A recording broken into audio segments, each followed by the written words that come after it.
마가복음 13장 14절부터 27절 마지막 절까지입니다. 27절까지. 마가복음 13장 14절부터 27절까지입니다.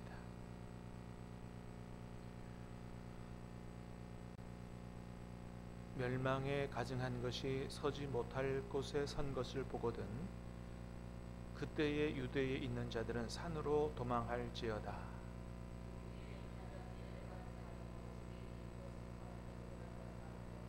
밭에 있는 자는 겉옷을 가지러 뒤로 돌이키지 말지어다.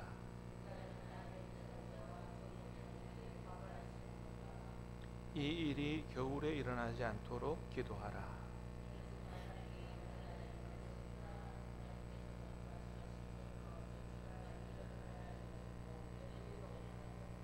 만일 주께서 그 날들을 감하지 아니하셨더라면 모든 육체가 구원을 얻지 못할 것이거늘 자기가 택하신 자들을 위하여 그 날들을 감하셨느니라.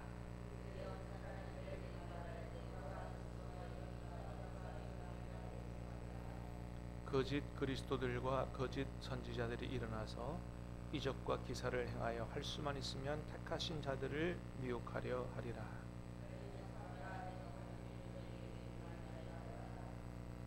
그때에 그 환난 후에 해가 어두워지며 달이 빛을 내지 아니하며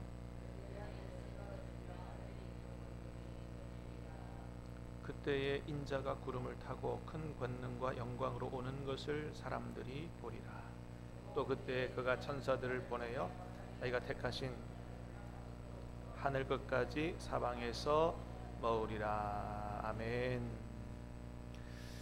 자, 마가복음 13장은 예루살렘 멸망과 또 세상의 끝날, 예수님이 온 세상을 심판하기 위해서 재림하시는 그날에 어떤 일이 있게 될 건가에 대한 예수님의 말씀이다 그랬습니다.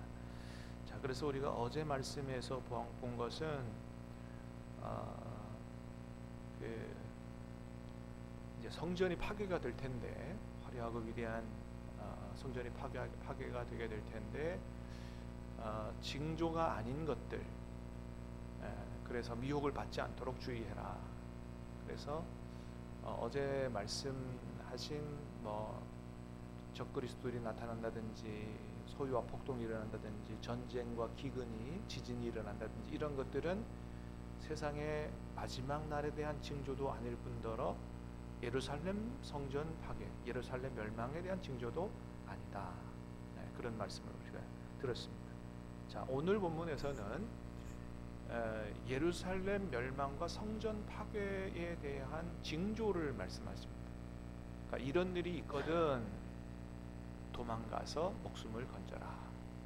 징조를 말씀하십니다. 이 징조는 마지막 날에 대한 징조가 아니고 예루살렘 멸망과 성전 파괴가 있는 그 사건에 대한 징조죠. 자, 14절 말씀을 같이 보겠습니다. 시작.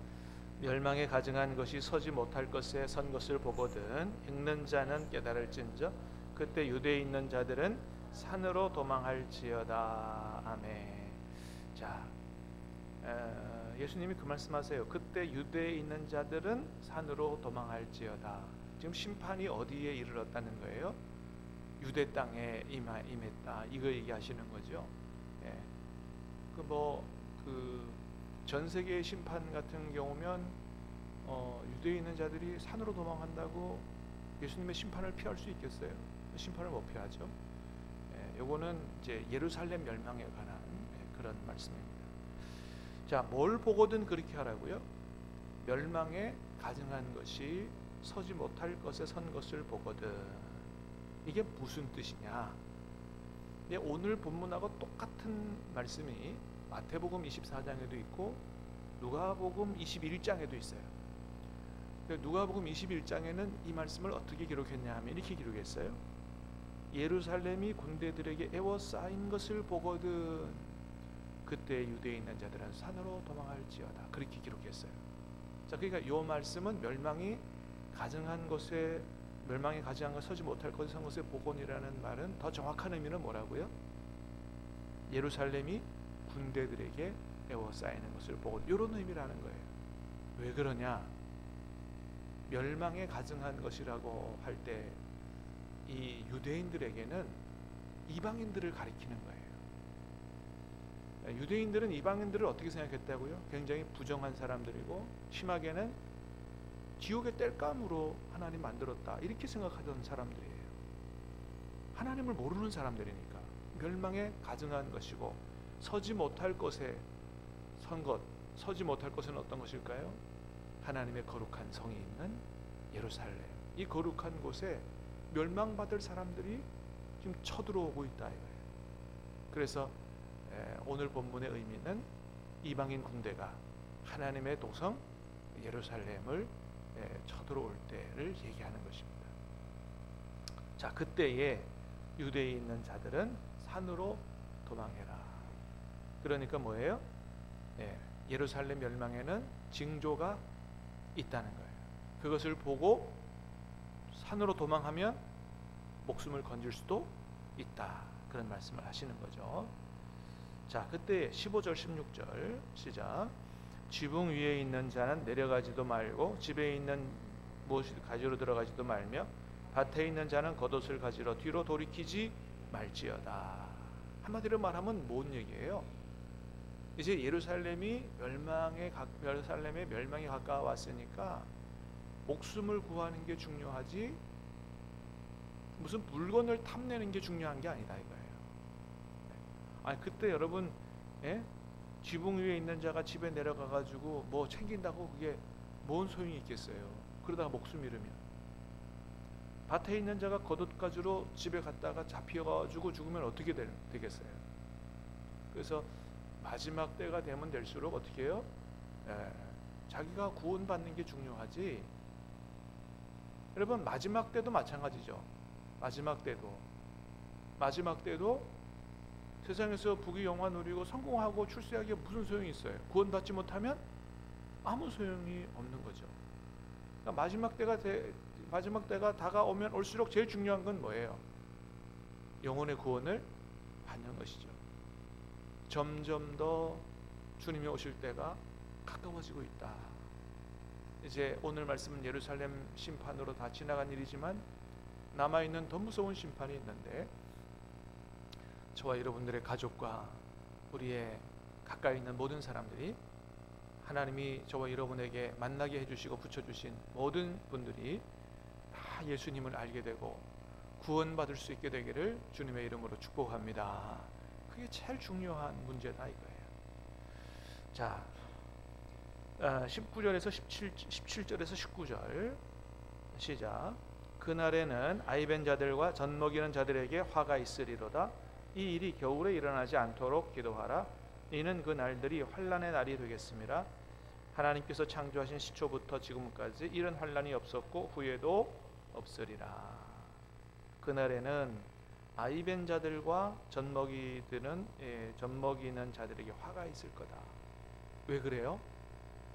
빨리 도망가지 못하기 때문이죠. 겨울에 일어나지 않도록 기도하라.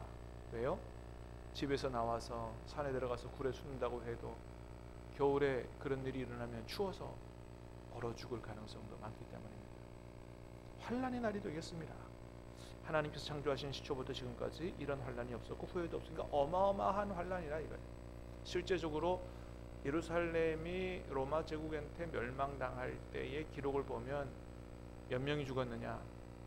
약 110만 명이 죽었습니다. 얼마나 비참하게 죽었느냐?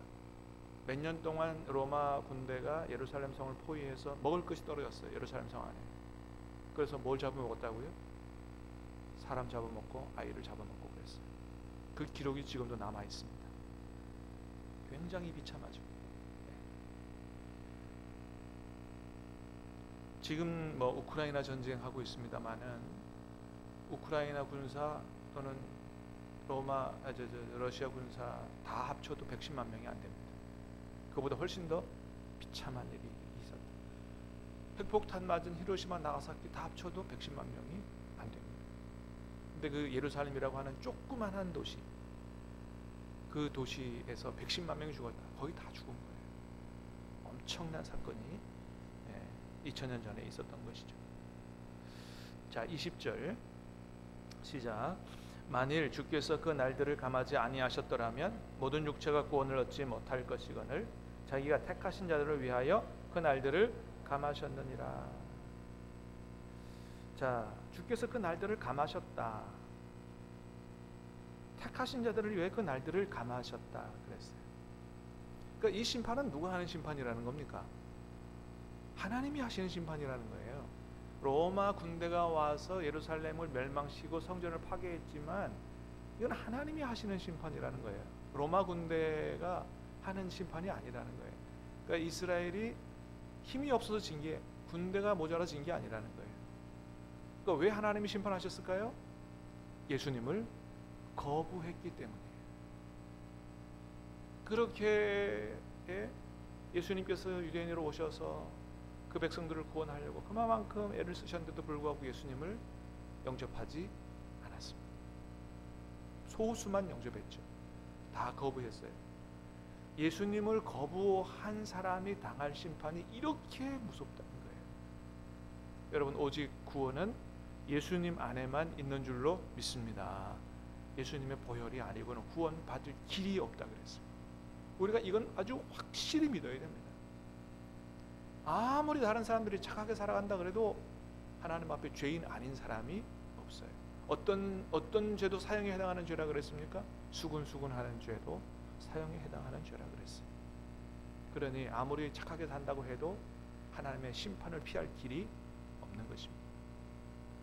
예수님의 보혈로, 그 보혈의 피로 죄 씻음 받는 길 외에는 구원의 길이 없는 것이죠. 자, 21절 22절 시작. 그때에 어떤 사람이 너희에게 말하되 보라 그리스도가 여기 있다 보라 저기 있다 하여도 믿지 말라. 거짓 그리스도들과 거짓 그 선지자들이 일어나서 이적과 기사를 행하여 할 수만 있으면 택하신 자들을 미혹하려 하리라. 참 2000년 전에도 그렇고 앞으로도 그럴 거예요. 주님이 오시는 그날 때까지 계속해서 적그리스도들, 거짓 선지자, 이단 사입이 계속 일어날 거예요. 여러분, 절대로 우리 성도들 예수님 안에, 예수님의 복음의 진리 안에 든든히 섬으로 미혹되지 않기를 축복합니다. 거짓 그리스도들이 또는 거짓 선지자들이 일어나서 이적과 기사를 행한다 그랬어요. 그래서 어디서 무슨 기적의 역사가 일어났대, 안진뱅이가 치유됐대, 질병이 낫대, 이런 얘기 듣고 막 함부로 가서 거기 가서 신앙생활을 하겠다고 막 머리 기밀고 등록하고 하면 안 됩니다, 여러분. 성경이 분명히 말씀하셨어요.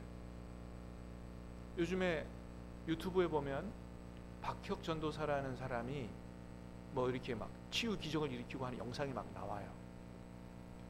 근데 그 박혁 전도사가 사입이라고 목숨 걸고 알리는 사람도 있습니다. 그래서 그런 영상들을 잘 보면 쇼라는 거예요, 쇼. 그래서 그런데 그건 기적도 아니고 쇼라는 거예요. 근데 설사 그렇게 기적이 일어났다고 해도 함부로 거기를 찾아가서 이제까지 믿어왔던 그런 신앙을 버리고 다른 뭔가를 하면 안 됩니다. 중요한 거는 기적이 있느냐, 무슨 병이 났느냐가 중요한 게 아니고 진리의 생명의 하나님의 말씀이 있느냐, 이게 중요한 거예요. 여러분, 병 고치면 구원받는 게 아니고 말씀을 통하여 하나님을 알고 하나님의 뜻을 순종하는 게 중요한 줄로 믿습니다. 그리고 하나님의 영광이 있느냐가 중요한 거예요. 자기가 막 대단한 능력을 행해가지고 막 자기가 대단한 것처럼 자기를 드러내고 모든 영광을 자기가 취하고 거짓 선지자들의 대표적인 모습이에요.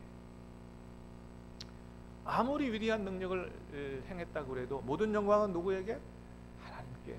그게 성경에 나타난 제자들의 모습이에요. 제자들이 기적을 행하고 왜 내가 행한 것처럼 나를 보느냐?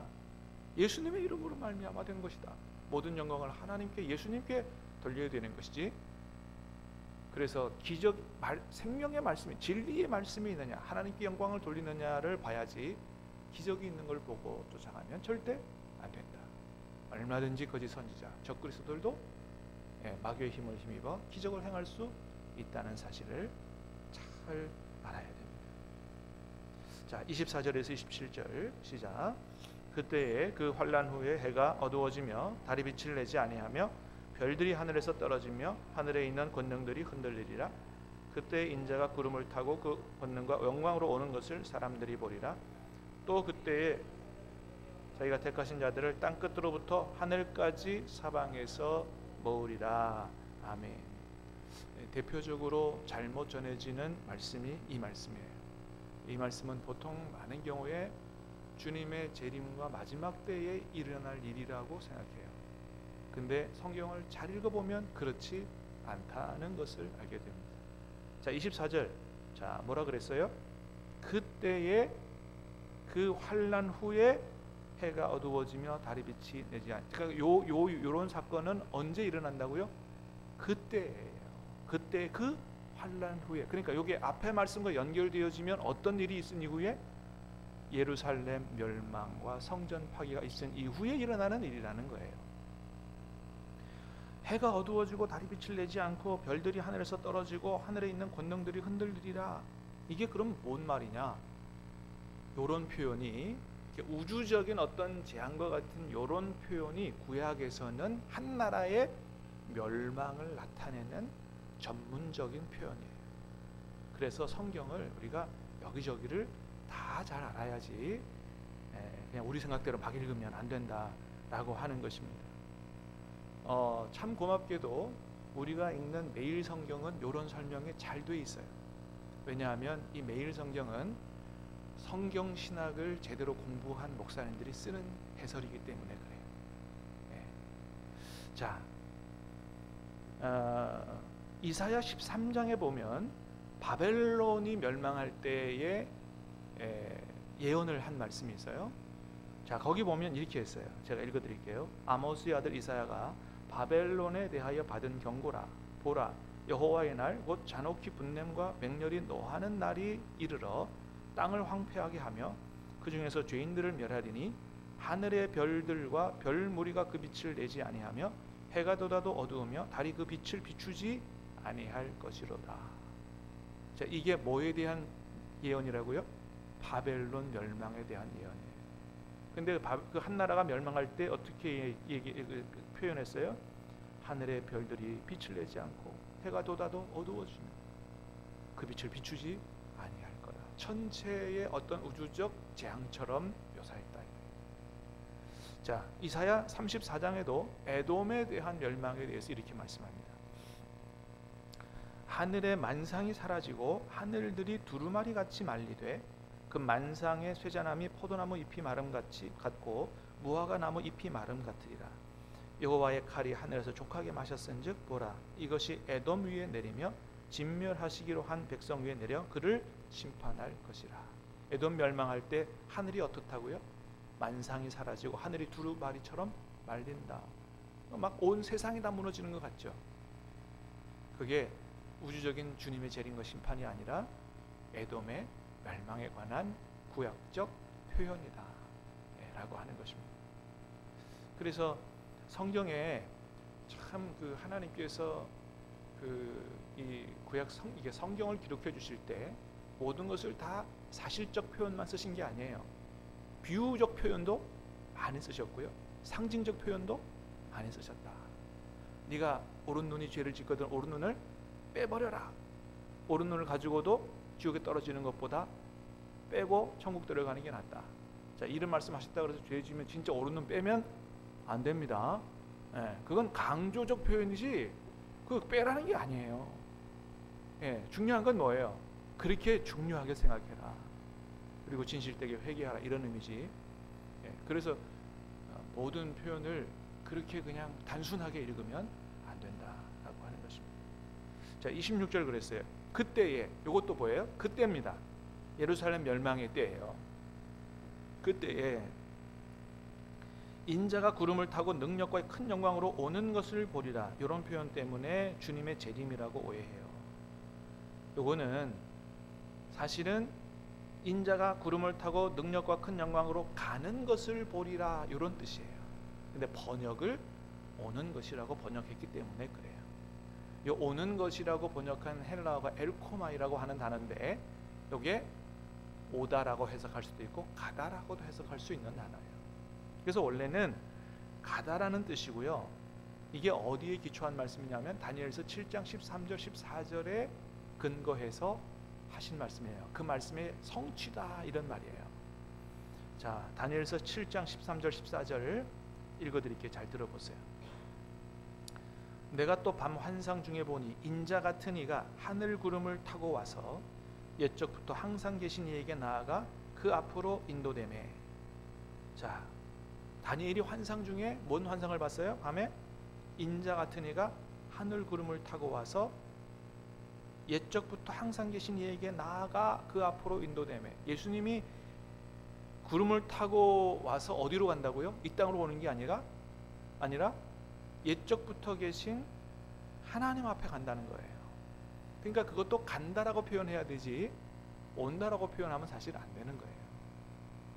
그래서 하나님께로 가서 그에게 권세와 영광과 나라를 주고 모든 백성과 나라들과 다른 언어를 말하는 모든 자들이 그를 섬기게 하였으니.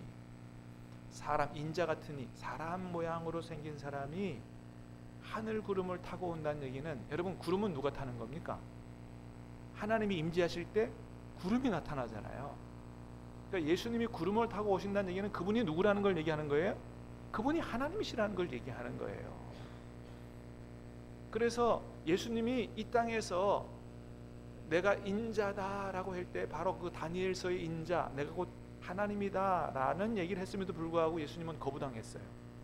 근데 예수님 말씀하시는 예루살렘이 멸망하게 될 것이라는 이런 말씀이 그대로 성취되는 것을 볼 때 비로소 유대인들이 이분이 하나님의 아들이었다, 이분이 성경에 예언된 그리스도였다라는 사실을 인정하게 될 것이다, 만왕의 왕으로 인정받게 되는 사건을 이야기하는 것입니다. 자, 그래서 이제 모든 나라들로 하여금 왕으로 인정받게 될 것이요 그의 권세는 소멸되지 아니하는 영원한 권세요 그의 나라는 멸망하지 아니할 것이다. 그때부터 예수님이 모든 사람에게 진정한 왕으로 인정을 받게 될 것이다, 그런 말씀입니다. 31절 시작. 천사들을 보내어 31절 27절 시작. 또 그때에 그가 천사들을 보내어 자기가 택하신 자들을 땅끝으로부터 하늘 끝까지 사방에서 모으리라. 그때에 예루살렘 멸망의 때입니다. 천사들을 보내요. 여기 천사들을 꼭 날개 달린 천사로 영적인 존재로 생각하지 않아도 됩니다. 하나님의 보내시는 종을 통해서 자기가 택하신 자들을 땅끝으로부터 하늘 끝까지 사방에서 모으리라. 이제 예루살렘이 멸망하고 이후부터 본격적으로 복음이 전 세계에 전파되게 되고 교회가 세워지고 수많은 민족과 수많은 사람들이 하나님의 백성으로 하나님의 나라로 들어오게 되는, 여기서 모은다는 한 장소로 모은다기보다는 전 세계 사람들이 복음을 통해서 하나님 나라로 들어오게 되는 세계 선교의 역사, 구원의 역사가 일어나게 될 것이다 라는 의미로 이해를 해야 됩니다. 그리고 마지막 날에 어떤 일이 있을 건가, 예수님의 재림의 때에 어떤 일이 있을 건가는 내일 말씀에서 주님이 말씀합니다. 분명히 앞의 말씀과는 전혀 다른 말씀을 하세요. 오늘은 멸망에 대한 징조를 얘기했어요. 징조가 있다. 그러나 마지막 날은 그날과 그때는 아무도 모른다. 아들도 모른다. 오직 아버지만 아신다. 징조가 없다고 말씀하십니다. 기도하십시다. 하나님 아버지, 주님께서 하나님의 아들이시고 그리스도 메시아이시고